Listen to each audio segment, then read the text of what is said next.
Okay, so today we're going to go over Chapter 2, Neuroscience and Biological Foundations. And everything that we're going to explore in this chapter is going to set the foundation for your understanding of everything else as we go throughout the semester. So we're going to start with a neuron. You need to know what a neuron is and why they are so important to our development. So a neuron is the basic building block of the nervous system. It's a nerve cell. Your body is made up, your brain is made up of billions of neurons. Those neurons all perform three basic functions, such as receiving, carrying, and passing on information to other neurons. So let's talk about the parts of a neuron. There's the dendrites, and they are kind of these tree-like branches that exist. They receive information from other cells.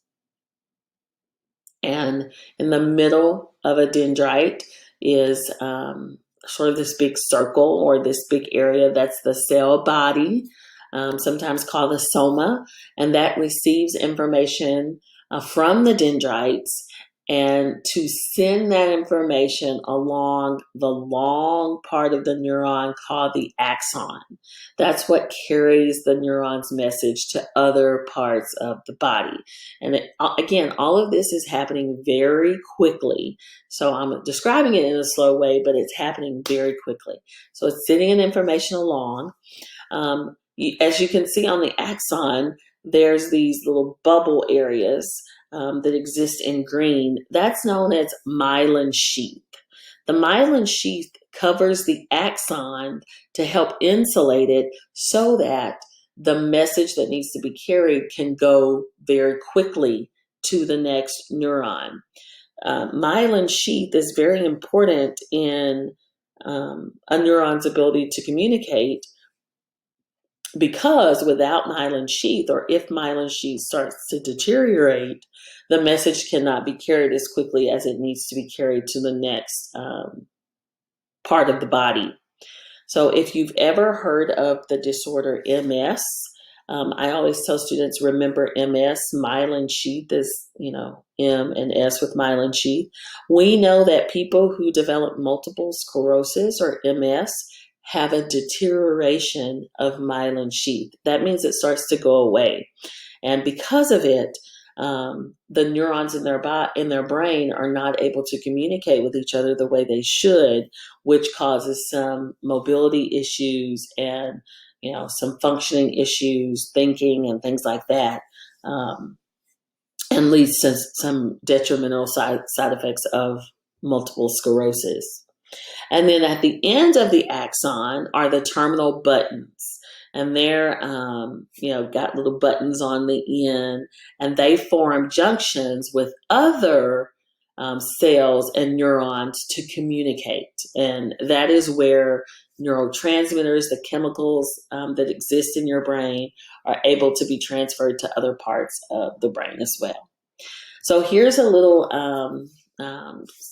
diagram to help you remember the three main parts of a neuron.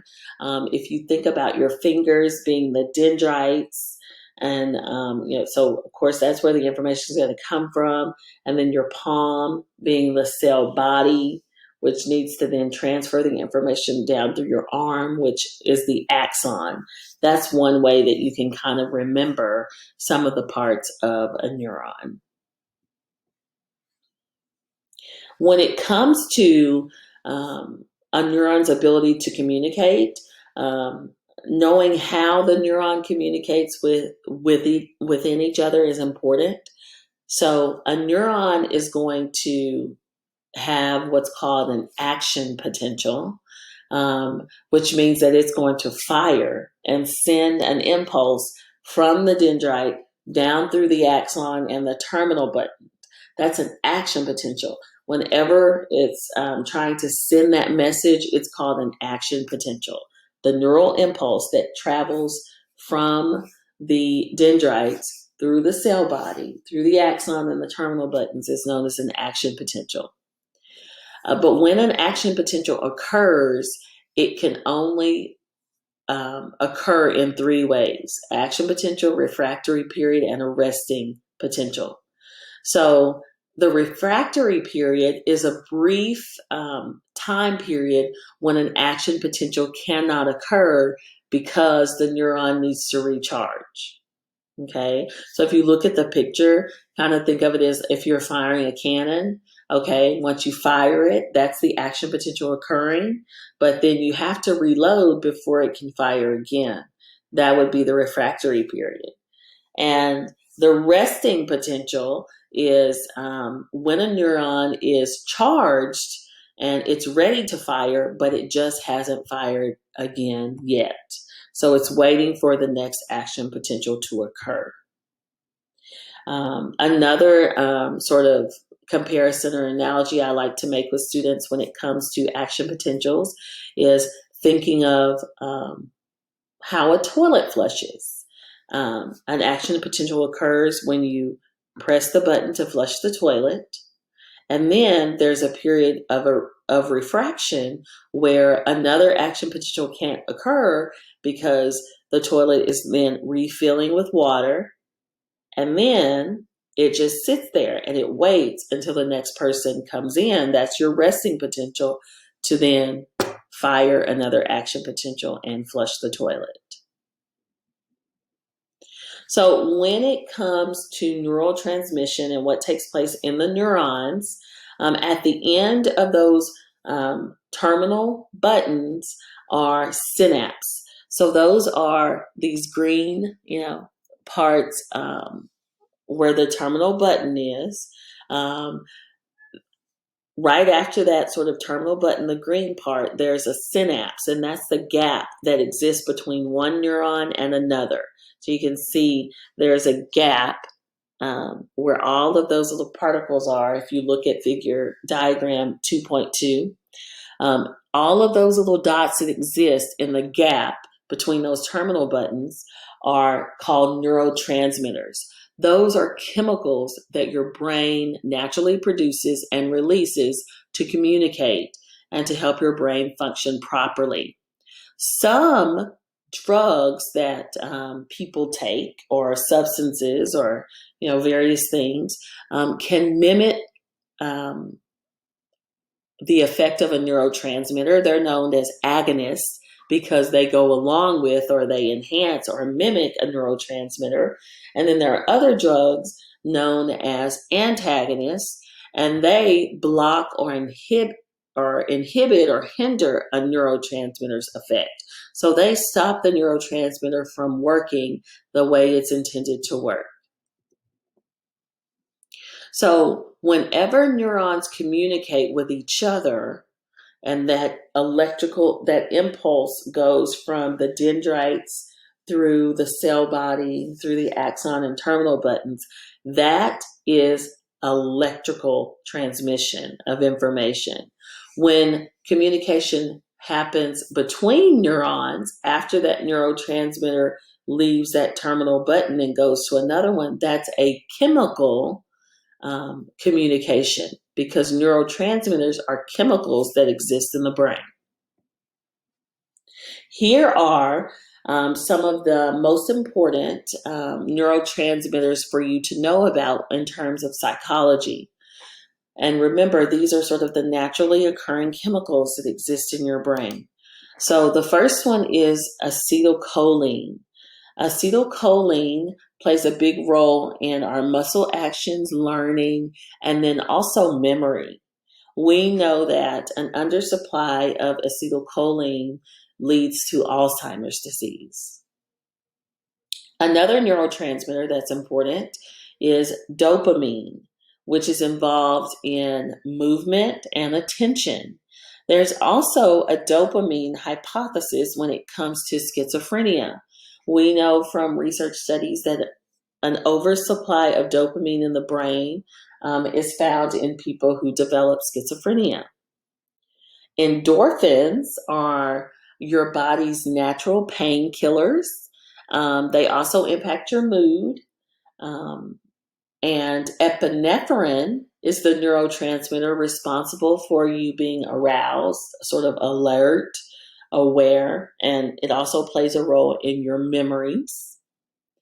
GABA is the neurotransmitter responsible for your ability to learn and regulate your anxiety. Glutamate is the neurotransmitter responsible also for learning, but also movement. So if you can see that there are several neurotransmitters that are responsible for multiple things, or multiple things are related to various neurotransmitters. Norepinephrine is a neurotransmitter most responsible for your ability to maintain your attention and to also be aroused and awake and aware. And serotonin is our mood neurotransmitter. It's also responsible for your ability to get the sleep you need. We know that an undersupply of serotonin can lead to depression. And your hormones also play a role in your neurotransmission through the endocrine system, which is the network of glands that exist throughout your body. Those glands secrete hormones, and those hormones go into your bloodstream. The primary function of your endocrine system is to send messages and regulate your body processes, and to also control how your body responds to emergencies. So if you take a look at figure 2.3, there's a picture of your endocrine system. So when we talk about your endocrine system and its regulation of hormones, we're talking about all of the various parts that make up your body. The nervous system consists of your brain and spinal cord and all of your sensory organs. There are two parts of the nervous system. Listed in figure 2.4 is your central nervous system, which is all about your mental processes and your life processes. Your central nervous system consists of your brain and spinal cord. Okay, your spinal cord is responsible for regulating pain and sending information to your brain and also your peripheral nervous system. Your peripheral nervous system is going to carry information to and from the central nervous system, to the spinal cord. And the different parts of your peripheral nervous system are the somatic nervous system, or the SNS, and the autonomic nervous system, or the ANS. The somatic nervous system controls your voluntary movements, so your ability to maintain your skeletal health, and it regulates your sensory information, so control of your five senses. The autonomic nervous system is responsible for anything that's involuntarily happening that just kind of naturally occurs, like your heart beating, how your body responds to stress, and the regulation of your muscles and glands. In your autonomic nervous system is the sympathetic and parasympathetic parts of the nervous system as well. The sympathetic part is activated whenever you are aroused, whenever you need to expend or give energy and respond to a threat, like your fight or flight. Your parasympathetic nervous system is the calming part of your body that is activated whenever you are resting and trying to restore your health.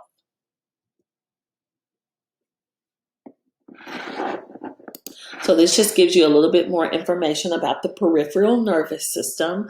So it exists outside of the brain and spinal cord and carries information to your central nervous system, primarily to your spinal cord. So it is going to connect to your muscles and glands. Again, this just tells us a little bit more about the somatic and autonomic parts of your nervous system, which we already discussed from the chart. There are a number of brain structures that you should be aware of. So within your hind brain, and if you notice, your hind brain is sort of if you look at the diagram at the back of your head, it's the box that's located in blue. It's your lower level structures, such as your medulla, which is at the very back of your head.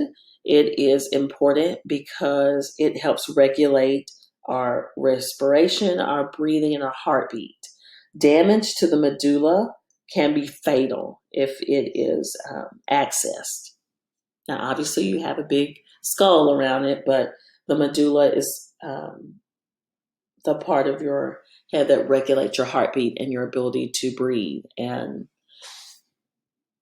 the pons are another part of the hind brain that's responsible for your ability to move properly, to walk, to sleep, to dream.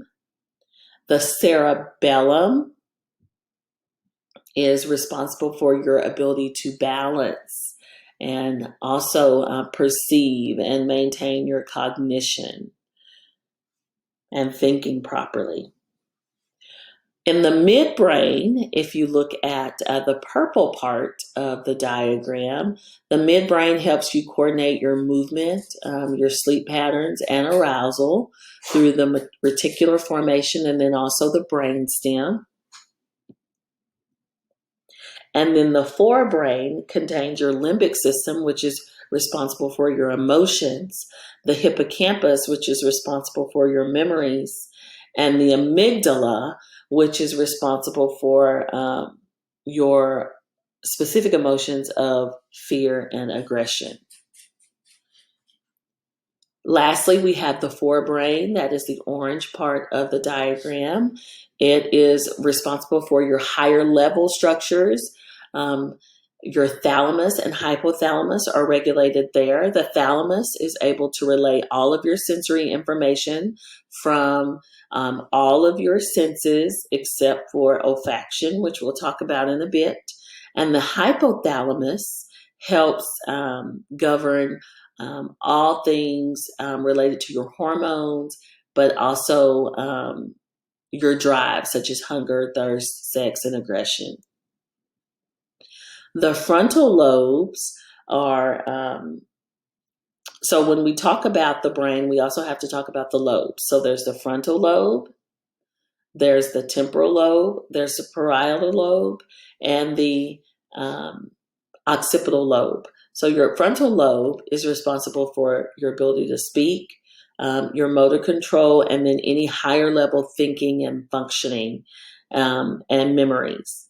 Your temporal lobe is responsible for hearing, language comprehension, memory, and also your emotions. Your occipital lobes, which are located in the back of your head, are responsible for your vision and your ability to see. The parietal lobes are responsible for your senses, your ability to receive and interpret those bodily sensations that happen. And all of those four areas are the lobes of your brain, and you can see them in the various colors.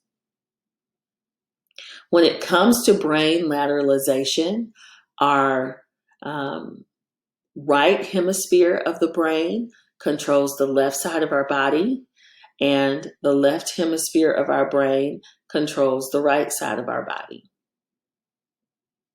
Once again, here's a picture that shows you all of the various lobes of the brain and their various functions. Sort of the last thing I want to make sure that we address is the functions of the brain. So we know that when it comes to control, the various, your left brain controls the right side and your right brain controls the left side. But here are the functions that your brains are responsible for. Your left brain is responsible for your ability to engage in analytical thought, logic, language, and science and math. And your right brain is responsible for your holistic thought, intuition, creativity, and art and music. Oftentimes there's a myth that people perpetuate and they say, oh, I'm right brained and I'm left brain. But the truth of the matter is all people use all parts of your brain. You just might feel comfortable in certain areas, but you use both parts. And that is everything I need you to know for chapter 2.